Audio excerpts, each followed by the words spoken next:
ಧರ್ಮಸ್ಥಳದಲ್ಲಿ ಶವಹೂತ ಪ್ರಕರಣಕ್ಕೆ ಸಂಬಂಧಪಟ್ಟ ಹಾಗೆ ಅನೇಕ ರಾಜಕೀಯ ಪಕ್ಷಗಳು ನಾನಾ ತರಹದ ಸಾಮಾಜಿಕ ಸಂಘಟನೆಗಳು ಎಸ್ಐಟಿ ರಚನೆ ಆಗಬೇಕು ಅಂತ ಒತ್ತಾಯ ಆಗ್ತಿರುವ ಹೊತ್ತಲ್ಲೇ ಜಿ ಪರಮೇಶ್ವರ್ ರಿಯಾಕ್ಷನ್ ಮಾಡಿದ್ದಾರೆ. ಸರ್ಕಾರ ಎಸ್ಐಟಿ ರಚನೆ ಮಾಡುತ್ತಾ ಎಸ್ಐಟಿ ರಚನೆಯ ಬಗ್ಗೆ ಗೃಹ ಸಚಿವರು ಹೇಳಿದ್ದೇನು?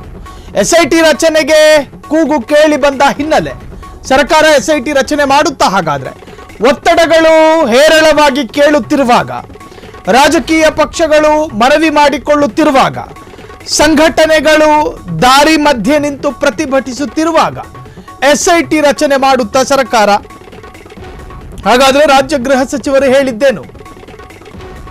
ಪೊಲೀಸರು ಪ್ರಾಥಮಿಕವಾಗಿ ತನಿಖೆ ಮಾಡುತ್ತಿದ್ದಾರೆ. ಪ್ರೈಮರಿ ಇನ್ವೆಸ್ಟಿಗೇಷನ್ ನಡೀತಾ ಇದೆ. ಪ್ರಾಥಮಿಕ ತನಿಖೆ ಆಗಲಿ, ನಂತರ ನೋಡುವ ಎಂದ ಗೃಹ ಸಚಿವರು. ಸಿಎಂ ಸಿದ್ದು ಕೂಡ ಎಸ್ಐಟಿ ರಚನೆ ಮಾಡಲ್ಲ ಎಂದು ಖಡಕ್ ಆಗಿ ಹೇಳಿದ್ರು. ಯಾವುದೇ ಒತ್ತಡಕ್ಕೂ ಮಣಿಯೋದಿಲ್ಲ ಎಂದಿದ್ದ ಸಿಎಂ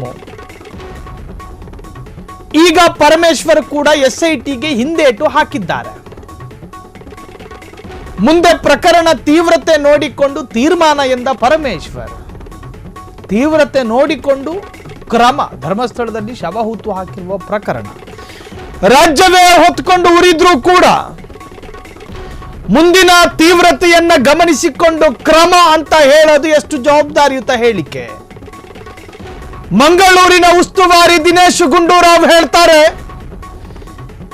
ಯಾರೇ ಆಗಿರ್ಲಿ ಅವರ ವಿರುದ್ಧ ಕ್ರಮ ಖಂಡಿತ ಅಂತ. ಎಸ್ಐಟಿ ರಚನೆ ಮಾಡೋದಿಲ್ವಾ ಸ್ವಾಮಿ ಅಂತ ಕೇಳಿದ್ರೆ ಗಂಟ್ಲು ಹೊರಗಡೆ ಬರೋದಿಲ್ಲ ಧ್ವನಿ.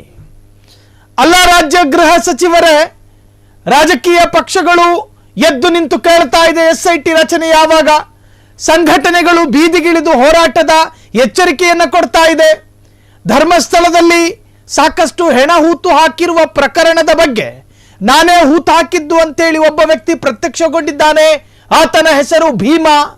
ಆ ಸಾಕ್ಷಿದಾರ ಜೀವಂತ ಇರುವಾಗಲೇ ಎಸ್ಐಟಿ ರಚನೆ ಮಾಡೋದಕ್ಕಿಷ್ಟು ವಿಳಂಬ ತೋರಿಸಿದ್ರೆ ನಾಳೆ ದಿನ ಸಾಕ್ಷಿಗಳು ನಾಶ ಆಗೋದಿಲ್ವೇ? ಹಿಂಗೆ ಕೇಳಿದ್ರೆ ಅವರು ಹೇಳೋದೇ ಬೇರೆ, ಅವ್ರ ಕಥೆನೇ ಬೇರೆ. ನೋಡೋಣ ಅಂತಾರಂತೆ. ಪ್ರಕರಣದ ತೀವ್ರತೆಯನ್ನ ಗಮನಿಸಿ ಕ್ರಮ ಎನ್ನುವುದಾದರೆ ರಾಜ್ಯದ ಪರಿಸ್ಥಿತಿ ಏನಾದೀತು ಅಂತ. ರಾಜ್ಯದ ಪರಿಸ್ಥಿತಿ ಏನಾದೀತು? ಒಂದು ಪ್ರಕರಣದ ತೀವ್ರತೆಯನ್ನ ಗಮನಿಸಿಕೊಂಡು ಕ್ರಮ ಅನ್ನೋದಾದ್ರೆ ಅತ್ಯಂತ ಹಾಸ್ಯಾಸ್ಪದ ಸಂಗತಿ ಅಲ್ವಾ ಇದು? ಇದು ಹೆಣಹೂತ ಪ್ರಕರಣಕ್ಕೆ ಸಂಬಂಧಪಟ್ಟ ಹಾಗೆ ಲೇಟೆಸ್ಟ್ ಅಪ್ಡೇಟ್ಸ್ ಇದು. ಸೊ ಹಾಗಾದ್ರೆ ಏನು ಹೇಳಿದ್ರು ಕೇಳಿಸ್ಕೊಂಡು ಬರೋಣ.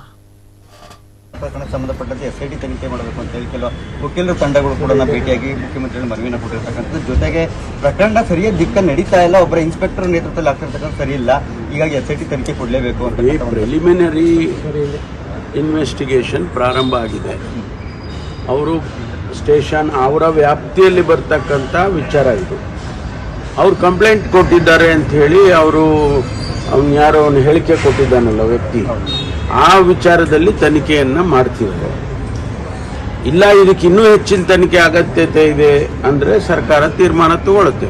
ಪ್ರಿಲಿಮಿನರಿ ಎನ್ಕ್ವೈರಿ ಆಗುವಾಗಲೇ ನೀವು ಎಸ್ಐಟಿ ಕೊಡಿ, ನೀವು ಇದಕ್ಕೆ ಕೊಡಿ, ಅದು ಕೊಡಿ ಅಂತ ಹೇಳಿಬಿಟ್ರೆ ನಮ್ಮ ಪೊಲೀಸ್ ಇಲಾಖೆ ಇರೋದು ಯಾಕೆ? ವಕೀಲರ ತಂಡ ಕೂಡ ಮುಖ್ಯಮಂತ್ರಿಯವರ ಭೇಟಿಯಾಗಿ ಮನವಿಯನ್ನು ಮಾಡಿ ಗೊತ್ತಿದೆ, ನನಗೂ ಗೊತ್ತಿದೆ, ನಾನು ಚರ್ಚೆ ಮಾಡಿದ್ದೇನೆ. ಮಾನ್ಯ ಮುಖ್ಯಮಂತ್ರಿಗಳು ಕೂಡ ಹೇಳಿದ್ದಾರೆ, ಸುಪ್ರೀಂ ಕೋರ್ಟ್ ನಾವು ಅಗತ್ಯಗಳನ್ನ ನೋಡಿಕೊಂಡೇ ನಾವು ತೀರ್ಮಾನ ಮಾಡ್ತೀವಿ. ತನಿಖೆ ಯಾರು ಈಗ ನಾನು ಹೇಳ್ತೀನಿ ತನಿಖೆ ಮಾಡಿ, ಇನ್ನೊಬ್ರು ಹೇಳ್ತಾರೆ ತನಿಖೆ ಮಾಡಿ, ಹಂಗೆಲ್ಲ ಪೊಲೀಸ್ ಇಲಾಖೆ ಕೆಲಸ ಮಾಡೋದಿಲ್ಲ. ಅದಕ್ಕೊಂದು ಸಿಸ್ಟಮ್ ಇದೆ, ಅಗತ್ಯ ಬಿದ್ದರೆ ಮಾಡ್ತಾರೆ.